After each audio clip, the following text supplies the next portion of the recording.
1, 2, 3, 4, let's go. It's Heartbeat It's a fabulous show. Alaska. Hi, Heartbeat Alaska. It's Heartbeat Alaska. Pull up a chair and enjoy the show. Hear it from Sitka to Barrow. Gather around for Jeannie's show. It's the Aleut, the Indian, and the Eskimo. It's the Aleut, the Indian, and the Eskimo. Welcome one, welcome all. Hello, everyone, and welcome to Heartbeat Alaska Native News and Native Information. I'm Jeannie Green. Thank you so much for joining us. Today's program is very, very important for all of us. We all know the dangers of smoking, the dangers of using tobacco, but did you know that for every 8 people that die from tobacco use, 1 non-smoker dies? That's how dangerous secondhand smoke is, and the statistics skyrocket if you smoke inside, the danger to everyone else. It's amazing. Thank you so much for joining us, and thank you for sticking around for this incredibly important program. Heartbeat Alaska is brought to you in part by Brown's Electric Lighting Gallery. Thank you, Brown's Electric, for your generous support of Heartbeat Alaska.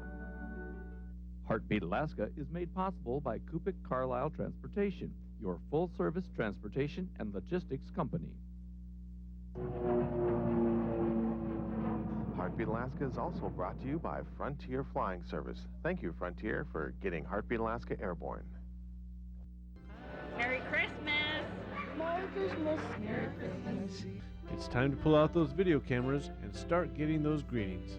Each year, Heartbeat Alaska brings you holiday greetings from villages across the state. Would you like to see your village on our Christmas special? Then send us a tape with your village greetings.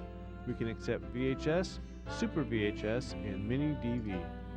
Send your tape to Jeannie Green Productions, 6250 Tuttle Place, number 5, Anchorage, Alaska, 99507. Christmas is almost here, and we'd love to see you on Heartbeat Alaska.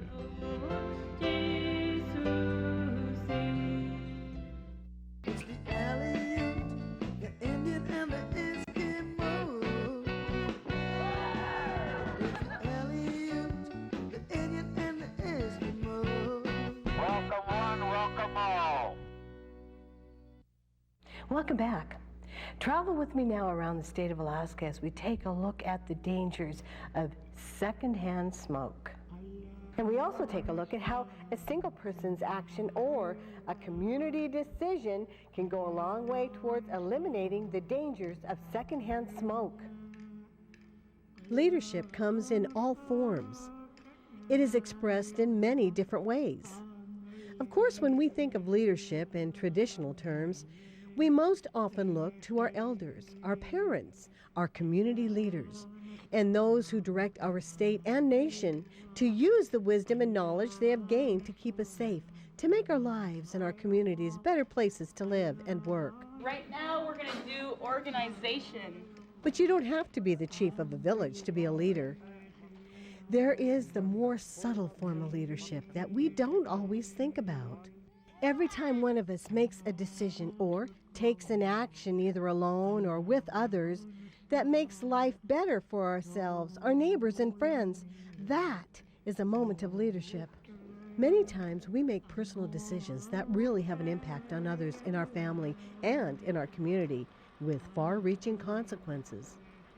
Today for Alaska Natives, among those many leadership decisions, few can be as important as what to do about tobacco use. Tobacco is the leading cause of preventable death for Alaska Natives. Those who choose to use tobacco can look forward to a life that is constantly threatened by cardiovascular disease, emphysema, heart attacks, and even strokes. But the tobacco-related health issues we battle also come from the air we breathe when we're in the same room with smokers and have to inhale secondhand smoke. Secondhand smoke, also called environmental tobacco smoke, is the smoke given off by the burning end of a cigarette, pipe, or cigar, and the smoke that is exhaled from the lungs of a smoker. Smoke-filled rooms can have up to 6 times the air pollution of a busy highway. For every 8 smokers who die from direct tobacco use, 1 non-smoker dies. Those deaths come from lung cancer, heart disease, sudden infant death syndrome, and other types of cancer. So it is a very serious problem. It causes about 53,000 deaths each year in the United States. That's more people than live in Juneau and almost 2 times the number of people who live in Bethel, Kenai, Barrow, Soldotna, and Dillingham combined.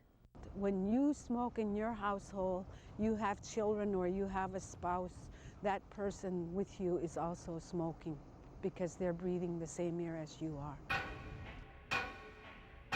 Nearly 6,000 children die each year as a result of exposure to secondhand smoke. Children who breathe secondhand smoke are more likely to suffer from pneumonia, bronchitis, and other lung infections, asthma, ear infections, and sudden infant death syndrome. Our elders and others with respiratory illnesses are especially at risk. Secondhand smoke can bring on a life-threatening attack.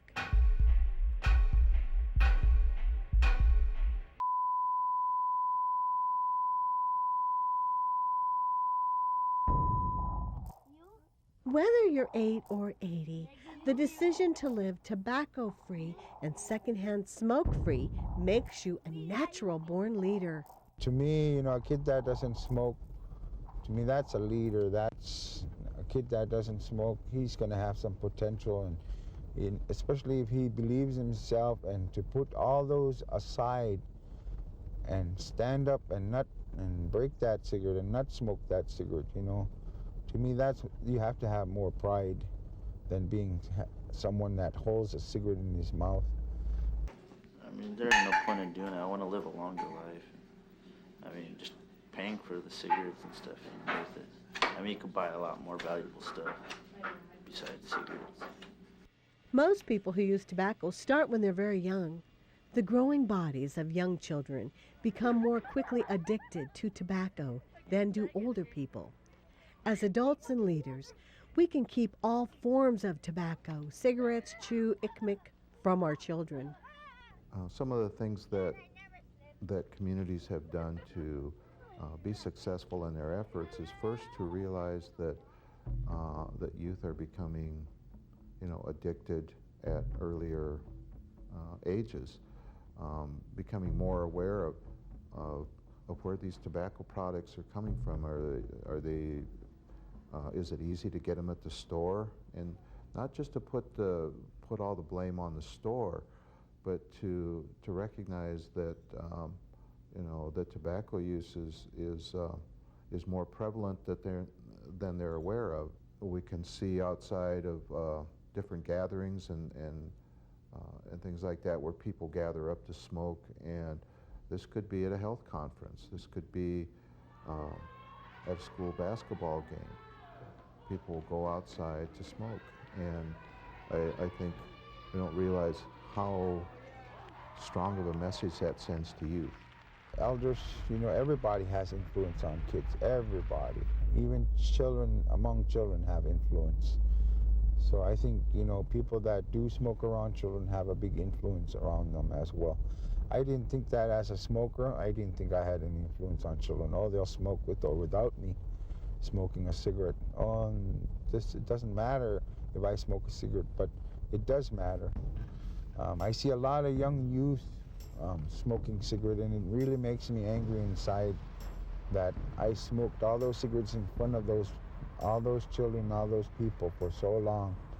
And it's hard for me to preach and teach to the young ones that cigarettes are real bad for you, because I myself pretty much demonstrated as being a smoker for 16 years. I was raised with a non-smoking household, so when my 2 brothers became whaling captains, my mom asked if I would go buy cigarettes, and I told her no. I said if the whaling crew members wish to smoke, they can buy their own cigarettes. We don't have to provide them cigarettes too, because smoking to me is bad for your health. it creates a lot of respiratory problems for people even just around you who are not smokers. Edith Vorderstrass, mayor of the city of Barrow, was the first recipient of a national award, the 100% Smoke-Free Award of Excellence, presented by the national organization Americans for Non-Smokers' Rights. Mayor Vorderstrass helped Barrow residents put the health of their community ahead of private interests with a 100% smoke-free restaurant law. This is just one example of leadership at many levels, from local citizens who spoke up and were willing to ask the question to the elected officials who helped enact laws to protect the health of local residents. Growing up in a smoke-free environment in your household has a lot to do with your decisions that you make. And my mother chose not to smoke, and she said to me when I got caught smoking as a youngster, she said, "You smoked before I ever did." And I think that has always stuck in the back of my mind. And my grandmother, who lived to be over 90, was also a non-smoker. So I had good role models. A leadership decision made in a family several generations ago, from grandmother to mother to a daughter who now leads her community. Barrow's children now stand a chance of a better future, one without the many diseases that come from secondhand smoke. And many of these children will make a leadership decision of their own, as their mayor did, not to use tobacco. Solving the problem of secondhand smoke isn't that complicated. In our own homes, in our cars, in workplaces and public places, we can eliminate the disease and death caused by secondhand smoke. Now, the big question is, how? Educate, then legislate. Right now, many Alaska Natives are taking their cigarettes outside. More and more homes in rural Alaskan communities are smoke-free. Education efforts have really made a difference in how we view secondhand smoke. But if we're serious about going smoke-free, we must eliminate smoking in public places as well. This community decision means long-term benefits with amazing results. The health effects are immediate when a community does go smoke-free. We have a really neat study that was done in Helena, Montana. They had a smoke-free policy in their community for about 6 months, and in that 6-month period, they saw a 60% drop in the number of heart attacks in that community. We are really proud of our communities that have been successful in adopting clean indoor air policies. CHEVAC is one. We have had an organizer in CHEVAC, and she and other folks there have done a wonderful job in getting the word out about clean indoor air, and they were able to pass a policy for their village council. The environmental program did a survey, a community-wide survey, of which clean indoor air pollution was ranked one of the top 10 priorities. Virginia Slats of CHEVAC and Lorraine King of ECWAC were two guest speakers at this year's Alaska Tribal Conference on Environmental Management. Virginia, Lorraine, and others in their communities took the steps necessary in assisting CHEVAC and ECWAC to become smoke-free in community places.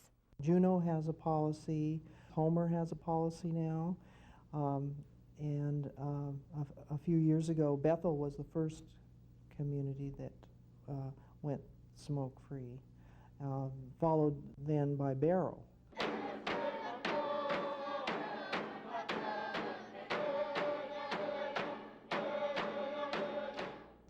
We as a people, as Alaska Natives, are making the decision to leave behind an addiction that has caused nothing but harm and heartache, that has taken away so much of our strength. With the knowledge we now have, we can teach our young people the lessons we have learned so that they might live a longer and healthier life. Flying in Alaska? Fly Frontier, the official airline of Heartbeat Alaska. Frontier is expanding again. They've added new routes to Nome, Kotzebue, and the surrounding villages. As you can see, Frontier is now really covering Alaska. So the next time you fly, try Frontier. Frontier offers quick, convenient check-in, low fares, and service direct to many of the villages. Frontier Flying Service is the official airline of Heartbeat Alaska. Make it your official airline too. Why do you stare at the mountaintop, Anna? The mountain tells us the early sign of a storm. How does the mountain speak? When you see small clouds at the top, it's saying there will be a storm. Life speaks too. Like our ancestors look for sign in nature, we can look for early sign of a breast cancer. Call your healthcare provider today for a screening appointment. Early detection can save your life. In rural Alaska, we depend upon the rivers and the land for our subsistence.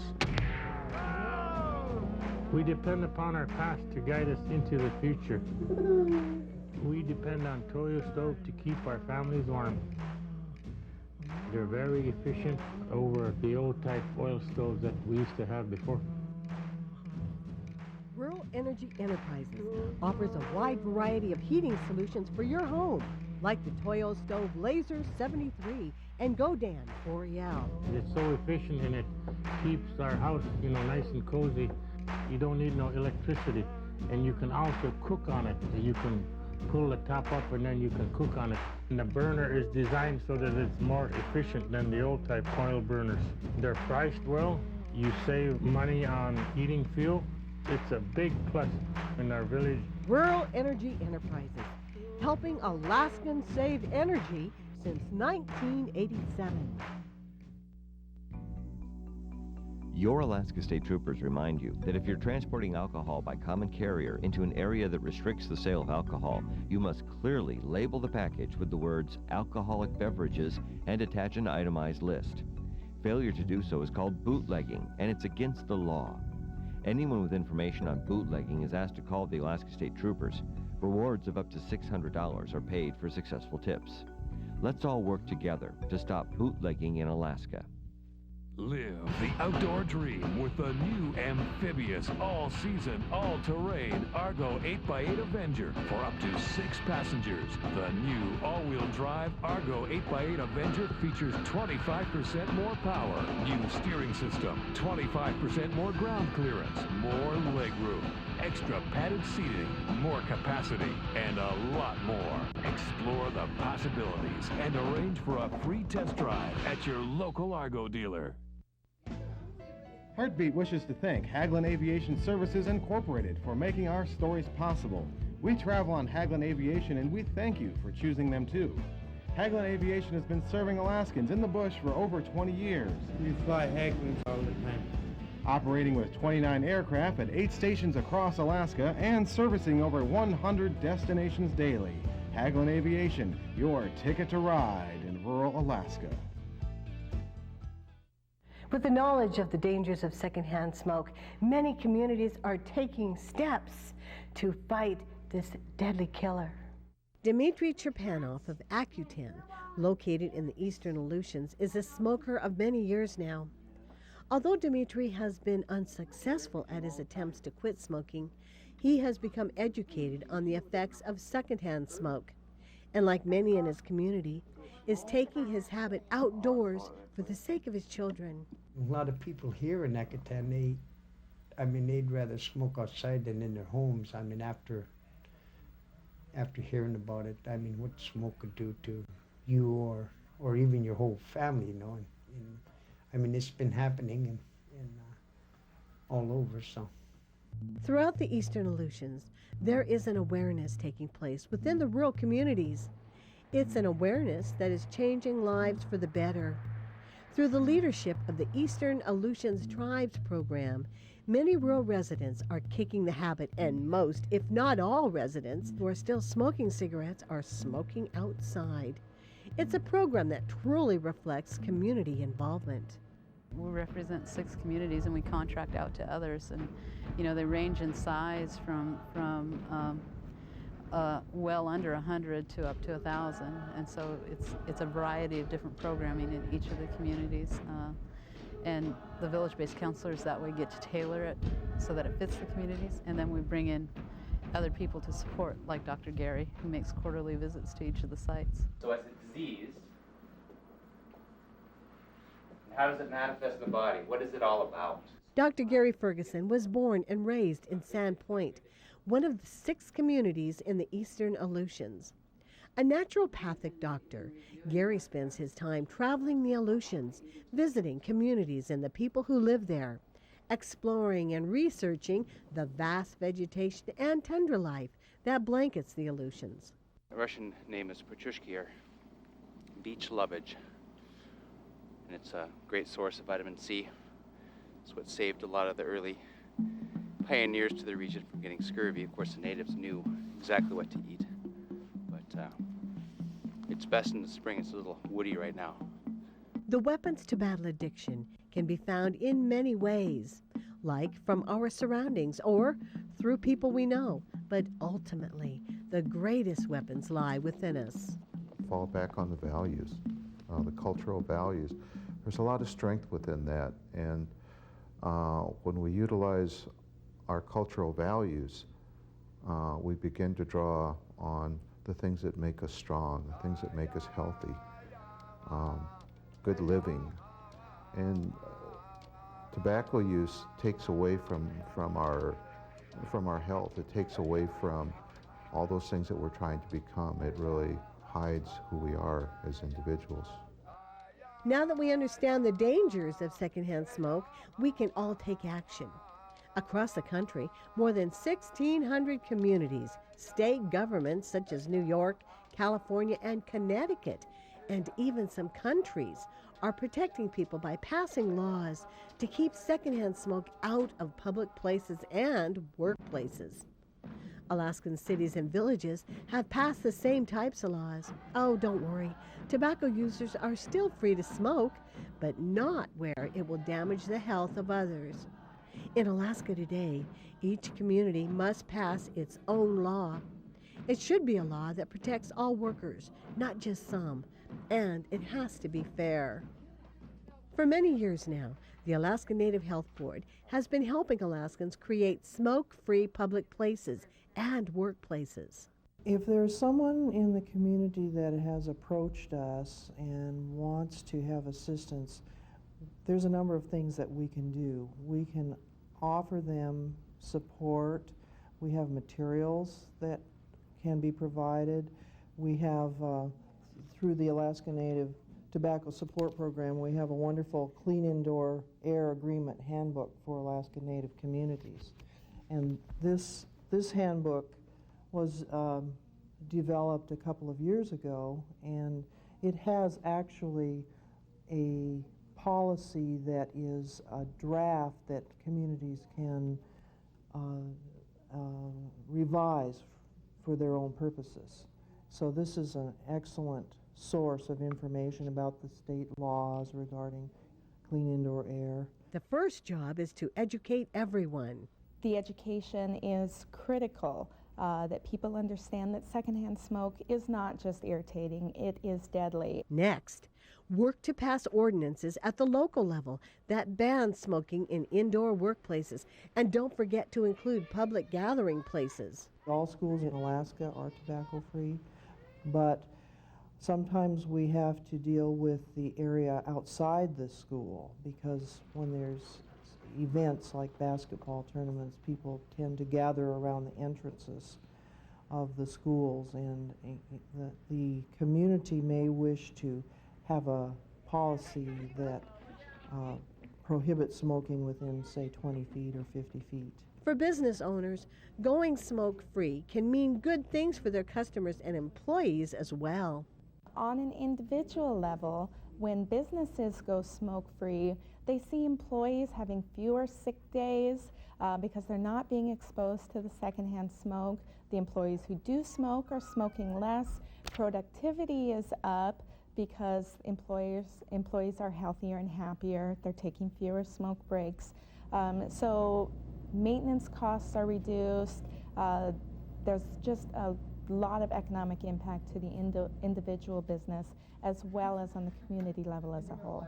It's a win-win situation for everyone when a community goes smoke-free. For those who don't smoke, they can be assured of a clean air workplace.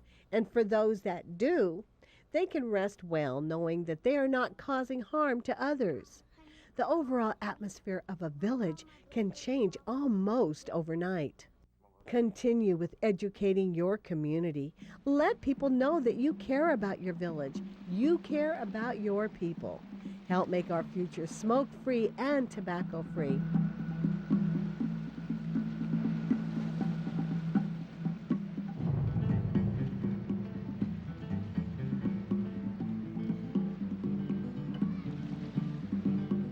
And you know, it's never too soon. It's never too late to quit. For those of you thinking about quitting tobacco, Leonard Lampy of Nuiqsik has some suggestions and some words of encouragement. It's real important to get away from smokers, get a pack of gum, a couple packs of gum, some hard candy, and be active and do things that you normally don't do. I went on a treadmill that week. I lifted weights. I went boating a lot, went fishing a lot. I just got to be more active, but I feel a lot better health-wise. Tobacco Quit Line, this is Andrea. Can I help you? Success is only a phone call away. For those who use tobacco and want to quit, there are a variety of methods available. The Alaska Tobacco Quit Line is a free statewide service with a toll-free number.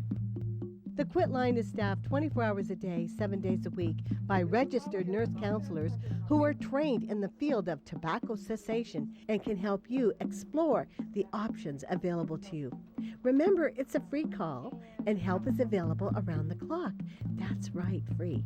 In fact, all of your calls are free, the help is free, and no one at the Quit Line will scold you if you slip. They are there to help, whether you need materials to read or a friend to talk to. Every time you feel like using tobacco, just give the Quit Line a call. Thank you, everyone, for joining us for Heartbeat Alaska Native News and Information. Thank you, my good friends across Canada and the lower 48, from Alaska, from one end to another. God bless every single one of you. Join me again next week for more Native news, Native information, Native fun, Native entertainment. We'll see you then.